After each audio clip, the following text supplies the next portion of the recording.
Pourquoi la sauce, des fois, elle ne prend pas? Est-ce qu'il y a un patron? Est-ce qu'il y a un pilote dans l'avion? Est-ce qu'il y a un patron dans l'équipe nationale?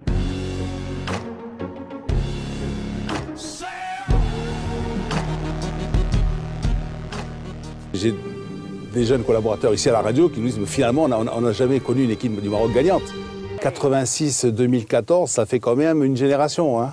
Alors vous savez, à part ceux qui vont sur YouTube et qui vont revoir les matchs Maroc-Angleterre, Maroc-Pologne ou Maroc-Portugal ou encore Maroc-Allemagne, ben, les autres, ils n'ont pas idée de ce qu'était le football à l'époque. Bon, certaines générations, oui, hein, ont peut-être nostalgie de ça.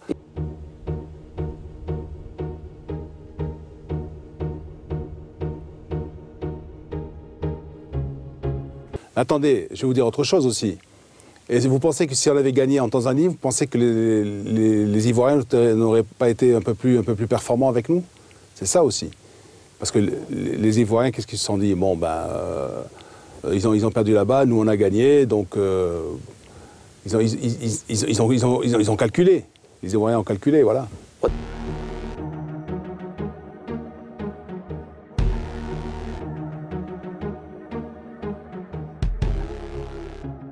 Quand vous arrivez, vous avez un super compte en banque en Europe. Hein. Votre compte en banque se chiffre à des millions d'euros. Hein.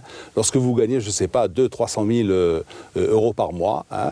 Et puis arrive le petit joueur, pas le petit joueur, arrive le joueur national qui lui prend 200 000 dirhams par mois. Automatiquement, d'abord, il y a quelque chose qui ne va pas, qui ne cadre pas. Parce que dans la plupart des équipes nationales, bon, ce sont tous des pros qui ont plus ou moins des salaires plus ou moins égaux. Hein, et là, vous avez une très grande différence d'abord entre les salaires. Il faut être clair, il y a des problèmes de langue. Moi, je suis allé parfois, lorsque l'équipe est en stage, eh bien, vous avez, je regrette, mais vous avez les francophones qui sont dans un angle, ils parlent en français entre eux. Vous avez les Hollandais qui parlent le néerlandais, ils sont entre eux. Et puis vous avez les locaux qui parlent en darija de leur côté. Ça ne peut pas marcher. Ça ne peut pas marcher. Donc, ça, il ne faut pas fuir la réalité. Ça, c'est une réalité de l'équipe nationale. Si vous voyez l'équipe du Brésil, par exemple, cette équipe du Brésil que Scolari a sélectionnée pour cette Coupe du Monde, cette future Coupe du Monde, eh ben vous avez 20 joueurs sur 23 qui évoluent à l'étranger. Vous en avez qui jouent en Angleterre, vous en avez qui jouent en Espagne, vous en avez qui jouent en France, vous en avez qui jouent en Italie. Donc, ils s'accommodent de ça. Ce n'est pas tellement le problème. Ils sont tous pros et ils sont tous formés au Brésil. Ils sont tous formés au Brésil, donc ils savent ce que c'est que la pelota, comme la bola, comme ils disent au Brésil, donc, parce qu'ils sont nés dans... ils ont cet ADN du football brésilien. Le problème de nos joueurs, c'est qu'il y en a un qui a été formé en Hollande, l'autre a été formé en Belgique, et très peu ont été formés chez nous. La force du football ivoirien, par exemple, c'est que la plupart des joueurs ivoiriens, la plupart, hein, je dis bien c'est la génération Drogba et compagnie, et Atouré et tout ça, ont été formés où? Ils ont été formés justement en Côte d'Ivoire. Et maintenant, c'est qui le patron? J'ai pas entendu. C'est qui le patron?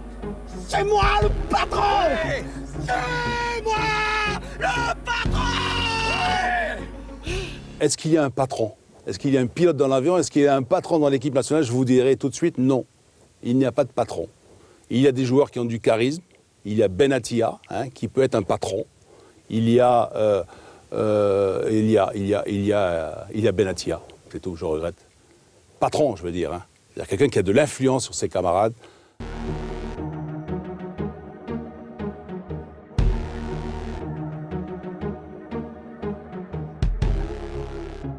Vous allez me dire, ah mais quand même, les Anglais qui ont inventé le football, à un certain moment, ils ont eu Ericsson, un Suédois, ils ont eu Capello, un Italien, je veux bien, d'accord.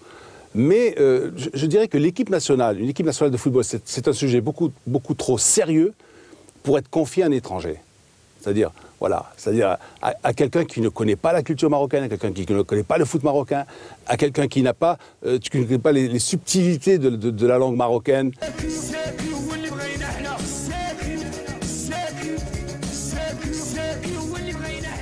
Lorsque Zaki est désigné, on ne peut pas penser au fait que la rue est gagnée. Vox Populi, Vox Dei et Vox Dei. Hein. Donc, disons que... Est-ce que l'Agja a fait un petit peu comme Nicolin? Lorsqu'à Montpellier, il leur a dit, avec son accent du sud-est, il lui a dit « Vous voulez Courbis, je vous donne Courbis ». Là, peut-être qu'il a dit « Vous voulez Zaki, je vous donne Zaki ». Non, mais c'est quand même sérieux. Bon, Montpellier, en cours de saison, bon, même s'ils peuvent se planter, ils peuvent récupérer, etc., etc.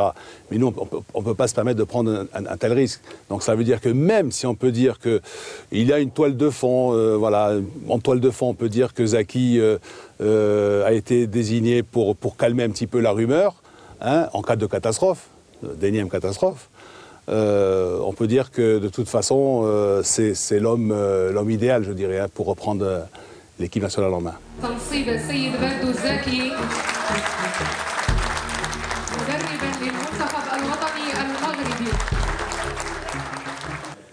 Sérieux, charisme. C'est quelqu'un qui va droit dans ses idées. Donc, c'est quelqu'un qui ne se fait pas monter la tête, entre guillemets, comme on dit. Hein. C'est-à-dire que, comme on dit au Maroc, ce n'est pas un boudina. On ne va pas aller lui raconter des choses et puis il va, en fonction de ce qu'on lui a dit, prendre telle ou telle disposition par rapport à un joueur ou non. C'est quelqu'un d'entier. Il aime bien être le chef, le condottiere, comme on dit. Voilà. Donc c'est lui le patron.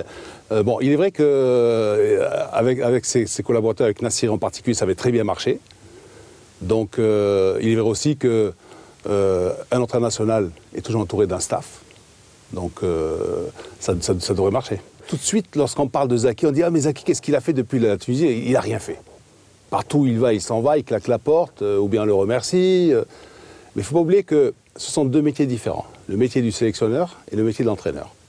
Alors, Zaki, à mon avis, bon, étant donné que la campagne tunisienne s'était très bien passée, ensuite, il y a le reste aussi, parce qu'il ne faut pas oublier que finalement, on n'est éliminé que sur un but malheureux contre le Sénégal en Coupe du Monde. Hein, parce qu'on pouvait très bien aller dans la foulée, on pouvait très bien aller en Coupe du Monde. Bon, ça veut dire que le sélectionneur n'est pas mal. L'entraîneur, bon, c'est peut-être autre chose. Il est vrai qu'il a peut-être un peu plus de difficultés dans les rapports avec les joueurs lorsqu'il les voit quotidiennement. Mais finalement, un entraîneur national, un sélectionneur, il voit ses joueurs quand 5, 6 fois par an. Il y voit 3, 4, 5 jours. Donc, c'est-à-dire que sa sévérité, je dirais, sa personnalité, finalement, n'a pas le temps, je dirais, de gêner les joueurs. Parce que quand vous avez un sergent de fer toute l'année, bon, c'est une chose. Mais quand vous avez un sergent que vous rencontrez 3, 4 ou 5 fois par an, bon, finalement, ça peut passer.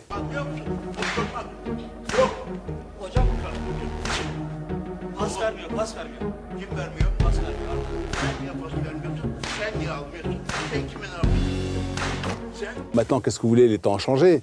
Le joueur arrive avec son casque, avec sa musique, avec sa coiffure, avec 2 ou 3 kilos de gel et tout ça. Donc, est-ce que l'entraîneur a le même poids sur les joueurs ?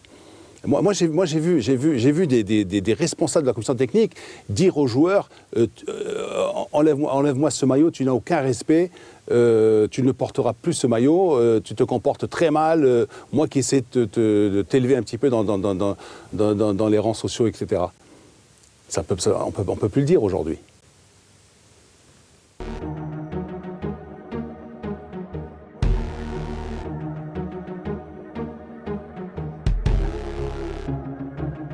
J'y crois parce qu'il y a de bons joueurs. Hein. C'est pas de grandes stars. On n'a pas Yaya Touré, on n'a pas de Drogba. Hein. Mais on a des...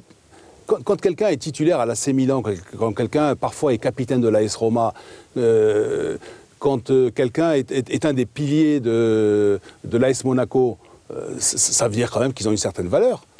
Maintenant, c'est peut-être nous qu'on est incapable de les mettre ensemble. C'est ça aussi, la question qu'il faut se poser. Parce que c'est bien beau de dire, le talent, il est là, il existe. C'est à nous de le mettre en valeur. Le mettre en valeur, c'est qui? C'est pas uniquement l'entraîneur de l'équipe nationale. C'est le staff, et je le répète encore une fois, c'est un tout. C'est toute la famille du football qui doit être derrière l'équipe nationale.